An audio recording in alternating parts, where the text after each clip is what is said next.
जय मसीह की दोस्तों। पिता परमेश्वर की कृपा आप पर बनी रहे। आज हम एक ऐसा गहरा संदेश लेकर आए हैं जो आपकी आत्मा को छू लेगा। उपवास यह एक ऐसा माध्यम है जो हमें परमेश्वर के करीब लाता है। लेकिन क्या आप जानते हैं कि उपवास के दौरान एक गलती आपकी सारी मेहनत को व्यर्थ कर सकती है? हाँ, यह सच है। इसलिए इस वीडियो को अंत तक देखें, क्योंकि यह न केवल आपकी आध्यात्मिक यात्रा को मजबूत करेगा बल्कि आपको एक नई दृष्टि और शक्ति देगा।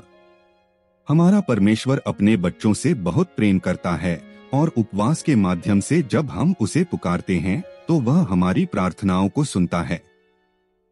लेकिन हमें यह समझने की जरूरत है कि उपवास केवल भूखे रहने का नाम नहीं है, यह हमारे हृदय और आत्मा का परमेश्वर के प्रति समर्पण है। अगर आप परमेश्वर की कृपा को अपने जीवन में अनुभव करना चाहते हैं और अपनी प्रार्थनाओं में शक्ति लाना चाहते हैं तो उपवास को सही तरीके से करना सीखिए। और इस यात्रा में हम आपके साथ हैं। अगर आप यह महसूस करते हैं कि परमेश्वर आपके जीवन में चमत्कार कर सकते हैं तो इस वीडियो को लाइक करें, सब्सक्राइब करें और कमेंट में आमीन जरूर लिखें। आइए मिलकर परमेश्वर की महिमा करें और अपने जीवन को उसकी उपस्थिति से भरपूर करें। उपवास एक गहरा और पवित्र कार्य है जो हमारे शरीर, मन और आत्मा को शुद्ध करने का माध्यम बनता है। जब हम उपवास करते हैं तो यह केवल भोजन से दूर रहना नहीं होता, बल्कि यह एक आत्मिक यात्रा है। यह हमें उस शांति और शक्ति का अनुभव कराता है जो केवल परमेश्वर के साथ हमारे संबंध से आती है। सोचिए, जब आप उपवास करते हैं तो आप अपने जीवन की सभी बाहरी चिंताओं को अलग रखकर अपनी आत्मा को परमेश्वर के सामने समर्पित करते हैं। यह वह समय होता है जब आप अपने जीवन के हर पहलू को परमेश्वर के हाथों में सौंप देते हैं। उपवास के दौरान हम अपने भीतर की कमजोरियों को पहचानते हैं और उनसे ऊपर उठने का प्रयास करते हैं। यह एक ऐसा समय होता है जब हम अपने शरीर को अनुशासन में रखते हुए अपनी आत्मा को पोषित करते हैं। उपवास के माध्यम से हम उस आशीर्वाद के लिए तैयार होते हैं जो परमेश्वर ने हमारे लिए रखा है। बाइबल हमें बार बार यह सिखाती है कि उपवास केवल भूखा रहने का नाम नहीं है, बल्कि यह एक आंतरिक परिवर्तन का साधन है।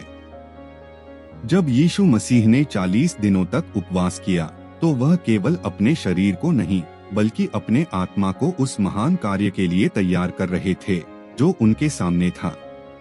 यह उपवास उनकी मानवता और उनकी दिव्यता दोनों को एक साथ लेकर आया। सोचिए, जब हम भी उपवास करते हैं तो हम उसी शक्ति और विश्वास का अनुभव कर सकते हैं। उपवास हमें यह सिखाता है कि हमारी जिंदगी केवल भोजन और सांसारिक वस्तुओं तक सीमित नहीं है। यह हमें याद दिलाता है कि असली जीवन वह है जो परमेश्वर के साथ जुड़ने में है। मत्ती 4:4 में लिखा है, मनुष्य केवल रोटी से नहीं बल्कि हर वचन से जीवित रहेगा जो परमेश्वर के मुख से निकलता है। उपवास के दौरान हम अपने भीतर की कमजोरियों को परमेश्वर के सामने रखते हैं और उनसे मुक्ति पाने की प्रार्थना करते हैं। हम अपने जीवन के उन हिस्सों को देखते हैं जो सुधार की मांग करते हैं। यह वह समय है जब हमारी आत्मा परमेश्वर के करीब जाती है। जब आप उपवास करते हैं तो आप केवल परमेश्वर के लिए अपने प्रेम और समर्पण को प्रकट करते हैं। आप अपने जीवन में परमेश्वर की इच्छा को प्राथमिकता देते हैं। यह वह समय होता है जब आप अपने जीवन के शोर शराबे से दूर होकर परमेश्वर की आवाज को सुनने का प्रयास करते हैं। उपवास की यह शक्ति न केवल हमारे आध्यात्मिक जीवन को समृद्ध करती है बल्कि हमारे दैनिक जीवन में भी एक नई ऊर्जा और उत्साह भरती है। यह हमें सिखाता है कि कैसे हम अपने जीवन की प्राथमिकताओं को सही ढंग से व्यवस्थित करें। यह हमें याद दिलाता है कि हमारे जीवन का सबसे बड़ा उद्देश्य परमेश्वर के साथ एक अटूट संबंध बनाना है। तो जब आप उपवास करें तो इसे केवल एक धार्मिक कर्तव्य न समझें, इसे अपनी आत्मा की एक गहरी यात्रा समझें। इसे एक अवसर माने जो आपको परमेश्वर के करीब ले जाता है। इसे वह पल माने जब आप अपने जीवन को परमेश्वर की मर्जी के अनुसार बदलने का निर्णय लेते हैं। उपवास के माध्यम से आप उस शक्ति और शांति का अनुभव करेंगे जो केवल परमेश्वर की उपस्थिति से ही प्राप्त होती है। उपवास एक ऐसा अद्भुत माध्यम है जिसके द्वारा हम अपने पूरे हृदय, मन और आत्मा को परमेश्वर के प्रति समर्पित कर सकते हैं। यह केवल भोजन से दूर रहने का एक साधारण कार्य नहीं है, बल्कि यह विश्वास और समर्पण का सबसे शुद्ध प्रतीक है। उपवास के माध्यम से हम अपने भीतर की आवाज को सुनने की क्षमता विकसित करते हैं और परमेश्वर की उपस्थिति को गहराई से अनुभव करते हैं। जब हम उपवास करते हैं तो यह केवल शारीरिक भूख नहीं होती जो हमें कुछ सिखाती है, बल्कि यह हमारी आत्मा को भी तैयार करता है। यह हमें यह एहसास दिलाता है कि हमारी जिंदगी केवल भौतिक चीजों पर निर्भर नहीं करती।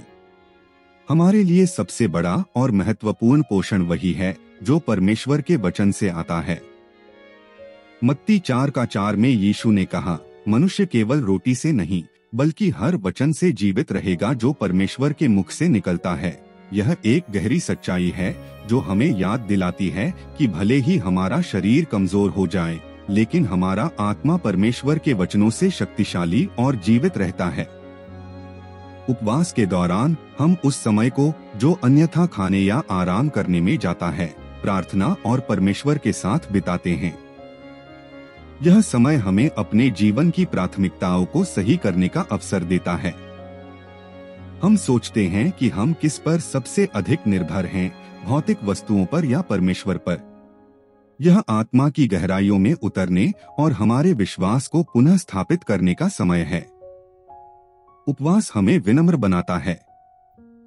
यह हमें हमारी सीमाओं और हमारी कमजोरियों को पहचानने में मदद करता है। जब हम अपनी भूख और अपनी इच्छाओं को नियंत्रित करने का प्रयास करते हैं, तो हम परमेश्वर के साथ एक गहरा रिश्ता बनाते हैं।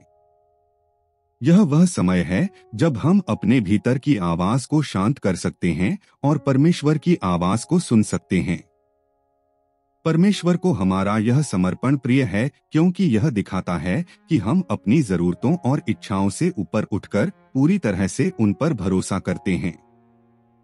उपवास के माध्यम से हम यह व्यक्त करते हैं कि हमारी जिंदगी में सबसे महत्वपूर्ण स्थान केवल परमेश्वर का है। जब हम अपनी आत्मा को उनके लिए तैयार करते हैं, तो वह हमारी प्रार्थनाओं को सुनते हैं और हमें अपनी कृपा से भर देते हैं। परमेश्वर की उपस्थिति को महसूस करने के लिए हमें कभी कभी अपने आराम के क्षेत्र से बाहर निकलना पड़ता है। उपवास हमें यह सिखाता है कि परमेश्वर की योजनाएं हमारी योजनाओं से कहीं बड़ी और बेहतर होती हैं। यह हमें हर सांस, हर वचन और हर आशीष के लिए परमेश्वर पर निर्भर रहने की ताकत देता है। जब हम अपने जीवन की मुश्किल घड़ियों में होते हैं, तब उपवास हमें इस बात का एहसास दिलाता है कि परमेश्वर की शक्ति ही हमारी सबसे बड़ी ताकत है। यह हमारे विश्वास को मजबूत करता है और हमें याद दिलाता है कि परमेश्वर हमारी हर जरूरत को जानते हैं। जब हम अपनी आत्मा को उपवास के माध्यम से उनके लिए खोलते हैं, तो वह हमें नई दृष्टि और नई शक्ति प्रदान करते हैं। यह उपवास का जादू है। यह हमें भौतिक चीजों से परे ले जाकर परमेश्वर की असीम शक्ति और उनकी उपस्थिति का अनुभव कराता है। यह हमें सिखाता है कि भूख केवल शारीरिक नहीं होती, हमारी आत्मा को भी परमेश्वर के प्रेम और वचनों की भूख होती है। और जब हम अपनी आत्मा को उनके लिए समर्पित करते हैं, तो वह हमें भरपूर आशीष देते हैं। उपवास के दौरान एक चीज है जो हर किसी को हमेशा ध्यान में रखनी चाहिए, और वह है घमंड और दिखावे से बचना। उपवास एक पवित्र कार्य है, एक ऐसा समय जब आप अपने शरीर, आत्मा और मन को पूरी तरह से परमेश्वर को समर्पित करते हैं। लेकिन अगर यह उपवास घमंड का साधन बन जाए या दूसरों को प्रभावित करने का तरीका बन जाए, तो इसका असली उद्देश्य खत्म हो जाता है। बाइबल में मत्ती 6:16 से 18 में बहुत गहराई से समझाया गया है, जब तुम उपवास करो तो उदास मत दिखो जैसे पाखंडी करते हैं, क्योंकि वे दिखावे के लिए अपना चेहरा बिगाड़ते हैं। इस वचन में हमें चेतावनी दी गई है कि उपवास कभी भी एक प्रदर्शन नहीं होना चाहिए। परमेश्वर ने उपवास को एक गहरे, निजी और आत्मिक अनुभव के रूप में स्थापित किया है। इसे बाहरी दुनिया को दिखाने के लिए या अपनी भक्ति का प्रदर्शन करने के लिए नहीं अपनाया गया। सोचिए, यदि आप उपवास करते हैं और हर किसी को बताते हैं कि आप कितने त्यागी और भक्त हैं, तो क्या वास्तव में यह आपके और परमेश्वर के बीच का निजी संबंध रह जाता है? नहीं, यह तब एक ऐसा कार्य बन जाता है जिसे आप दूसरों की प्रशंसा पाने के लिए कर रहे हैं। और जब हमारे दिल का इरादा गलत हो, तो परमेश्वर की कृपा हमसे दूर हो जाती है। उपवास का वास्तविक सौंदर्य इसके नीरव, विनम्र और आत्मिक पहलू में छिपा है। यह वह समय है जब आप अपने अंदर झांकते हैं, अपने पापों को पहचानते हैं और परमेश्वर से क्षमा मांगते हैं। यह दिखावे का समय नहीं है। जब आप उपवास करते हैं, तो आपकी ऊर्जा और ध्यान पूरी तरह से परमेश्वर पर होना चाहिए। यह ऐसा समय होना चाहिए जब आपका दिल परमेश्वर के सामने खुला हो, आपकी आत्मा उसकी उपस्थिति को महसूस करे और आपका मन उसकी शिक्षाओं में तल्लीन हो। घमंड उपवास के प्रभाव को पूरी तरह से नष्ट कर सकता है। यह आपकी आत्मा को कमजोर कर देता है और आपको उस विनम्रता से दूर कर देता है जो उपवास का असली आधार है। घमंड आपके उपवास को केवल एक धार्मिक गतिविधि बना देता है, जबकि इसका उद्देश्य आपके और परमेश्वर के बीच एक आत्मिक संबंध बनाना है। इसके बजाय उपवास को एक निजी प्रार्थना की तरह अपनाइए। इसे अपनी आत्मा और परमेश्वर के बीच का गुप्त संवाद बनाइए। जब आप उपवास करें, तो अपनी रोजमर्रा की गतिविधियों में सामान्य रहें, मुस्कुराते रहें और किसी को यह न बताएं कि आप उपवास कर रहे हैं। परमेश्वर वह सब देखता है जो छिपा हुआ है। उसका आशीर्वाद और कृपा उन पर बरसती है जो विनम्रता और सच्चाई के साथ उपवास करते हैं। याद रखिए, उपवास का उद्देश्य केवल परमेश्वर के करीब आना है। यह आपके दिल को उसकी उपस्थिति में खोलने का एक साधन है। जब आप इसे दूसरों को दिखाने के लिए करते हैं, तो आप इस पवित्र कार्य की पवित्रता को खो देते हैं। ऐसा मत होने दीजिए। उपवास को एक निजी, गहरा और सच्चा अनुभव बनने दें। जब आप परमेश्वर के लिए अपना दिल खोलते हैं और विनम्रता के साथ उसके सामने झुकते हैं, तभी उपवास का असली प्रभाव आपके जीवन में देखा जा सकता है। परमेश्वर केवल आपके सच्चे दिल और इरादों को देखता है। इसलिए उपवास करते समय इसे एक व्यक्तिगत यात्रा बनाए रखें। यह आपकी और परमेश्वर की आत्मिक यात्रा है, जिसमें किसी तीसरे व्यक्ति की जगह नहीं है। ऐसा उपवास ही आशीर्वाद लाएगा, आपकी प्रार्थनाओं को सुना जाएगा और आपकी आत्मा को उसकी शांति और कृपा से भर देगा। बाइबल में एक प्रेरणादायक कहानी है जो हमें उपवास की सच्ची शक्ति और उसकी गहराई को समझाती है। एक बार दो व्यक्ति उपवास कर रहे थे। पहला व्यक्ति फरीसी था, जो अपने उपवास और धार्मिकता का सार्वजनिक प्रदर्शन करता था। वह मंदिर में जाकर ऊंचे स्वर में प्रार्थना करता और कहता, हे परमेश्वर, मैं तेरा धन्यवाद करता हूँ कि मैं अन्य लोगों की तरह पापी नहीं हूँ। मैं हर हफ्ते 2 बार उपवास करता हूँ और अपनी सारी कमाई का 10वां भाग देता हूँ। दूसरा व्यक्ति एक कर वसूलने वाला था, जिसे समाज में पापी माना जाता था।